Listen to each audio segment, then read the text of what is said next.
Kajingya kanat ma ha kathan Middle East kala nangjur Hadien ba ka Iran ka la penhe ya kajing penpai tma chongka om tang persha ya ka Israel Henry ru persha ya bun kiri golf pat ki borsh pai jong ka United States ha kathan kat kum ki jingyo jing tep na ka perthai la ong ba ka Iran ka la set missile bat drone shaki tem shipai bat ki jakai jingya da pat jingya dai ka Amerika ha Qatar Bahrain Kuwait but United Arab Emirates.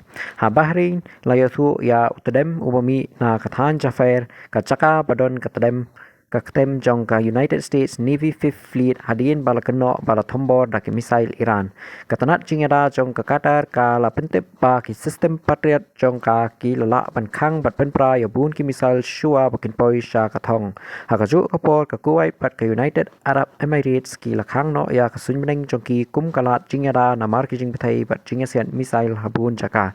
Ka Islamic Revolutionary Guard Corps ka la penchisha pa ka la plat missile bat drone kum ka jing penpai ya kijing thambor ki menshwa na Amerika bat Israel ha kichaka badon kamba hapo Iran kijing bethai bat ki siren jingada la yos ngau habun chaka hakathan kenthop ru hapo Israel kajing khang sun beneng kabun ri kalakta ru ya kijingya chipat ba kalek kawan bat kilat kamai ka yo perthai kiri bat kaperthai kidang bud din jan bha ya kani ka jingjia namar ka jingya kan at ka pasdang tang hakathan kala ban kalalong katama ka bahe hakathan baro kwai kani kala ban kata ya ka jingchan perthai ka yo mar energy bat ka jingya dai diplomatic hapdeng kiri ka perthai minta ka apkhmi jar namar ka jingya siat ka surthma kala ban kalalong kal air ka babe lengba Kput kisam jong ka perthai baro shu niyo ya ka jingtren jong President Donald Trump shaphang kani ka thma. Time ago, the United States military began major combat operations in Iran. Our objective is to defend the American people by eliminating imminent threats from the Iranian regime, a vicious group of very hard, terrible people. Its menacing activities directly endanger the United States, our troops, our bases overseas, and our allies throughout the world. For 47 years, the Iranian regime has chanted death to America and waged an unending campaign of bloodshed and mass murder, targeting the United States, our troops, and the innocent people in many, many countries. Among the regime's very first acts was to back a violent takeover of the U.S. Embassy in Tehran, holding dozens of American hostages for 444 days. In 1983, Iran's proxies carried out the Marine barracks bombing in Beirut that killed 241 American military personnel. In 2000, they knew and were probably involved with the attack on the USS Cole. Many died. Iranian forces killed and maimed hundreds of American service members in Iraq. The regime's proxies have continued to launch countless attacks against American forces stationed in the Middle East in recent years, as well as U.S. naval and commercial vessels in international shipping lanes. It's been mass terror, and we're not going to put up with it any longer. From Lebanon to Yemen and Syria to Iraq, the regime has armed, trained, and funded terrorist militias that have soaked the earth with blood and guts. And it was Iran's proxy, Hamas, that launched the monstrous October 7th attacks on Israel, slaughtering more than 1,000 innocent people, including 46 Americans, while taking 12 of our citizens hostage. It was brutal. Something like the world has never seen before. Iran is the world's #1 state sponsor of terror and just recently killed tens of thousands of its own citizens on the street as they protested. It has always been the policy of the United States, in particular my administration, that this terrorist regime can never have a nuclear weapon. I'll say it again, they can never have a nuclear weapon. That is why in Operation Midnight Hammer last June, we obliterated the regime's nuclear program at Fordow, Natanz, and Isfahan.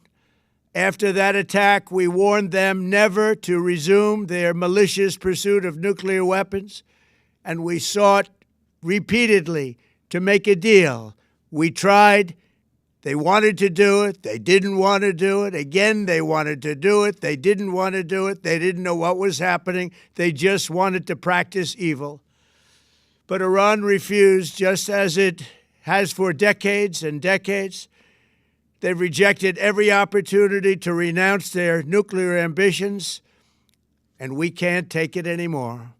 Instead, they attempted to rebuild their nuclear program and to continue developing long-range missiles that can now threaten our very good friends and allies in Europe, our troops stationed overseas, and could soon reach the American homeland. Just imagine how emboldened this regime would be if they ever had and actually were armed with nuclear weapons as a means to deliver their message. For these reasons, the United States military is undertaking a massive and ongoing operation to prevent this very wicked, radical dictatorship from threatening America and our core national security interests. We are going to destroy their missiles and raise their missile industry to the ground. It will be totally, again, obliterated. We're going to annihilate their Navy. We're going to ensure that the region's terrorist proxies can no longer destabilize the region or the world and attack our forces and no longer use their IEDs or roadside bombs, as they are sometimes called, to so gravely wound and kill thousands and thousands of people, including many Americans. And we will ensure that Iran does not obtain a nuclear weapon. It's a very simple message. They will never have a nuclear weapon. This regime will soon learn that no one should challenge the strength and might of the United States Armed Forces. I built and rebuilt our military in my first administration, and there is no military on earth even close to its power, strength, or sophistication.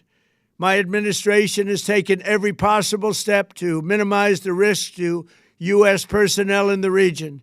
Even so, and I do not make this statement lightly, the Iranian regime seeks to kill.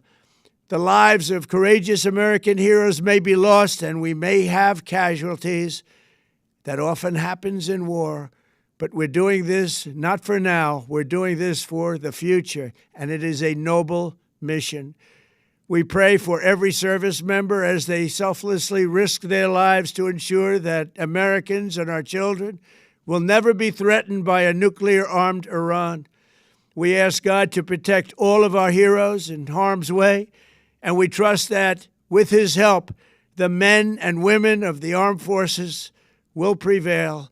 We have the greatest in the world, and they will prevail. To the members of the Islamic Revolutionary Guard, the armed forces, and all of the police, I say tonight that you must lay down your weapons and have complete immunity, or, in the alternative, face certain death. So, lay down your arms. You will be treated fairly with total immunity, or you will face certain death. Finally, to the great proud people of Iran, I say tonight that the hour of your freedom is at hand. Stay sheltered. Don't leave your home. It's very dangerous outside. Bombs will be dropping everywhere. When we are finished, take over your government. It will be yours to take. This will be probably your only chance for generations. For many years, you have asked for America's help, but you never got it. No president was willing to do what I am willing to do tonight. Now you have a president who is giving you what you want. So let's see how you respond. America is backing you with overwhelming strength and devastating force. Now is the time to seize control of your destiny and to unleash the prosperous and glorious future that is close within your reach. This is the moment for action. Do not let it pass. May God bless the brave men and women of America's armed forces. May God bless the United States of America. May God bless you all. Thank you.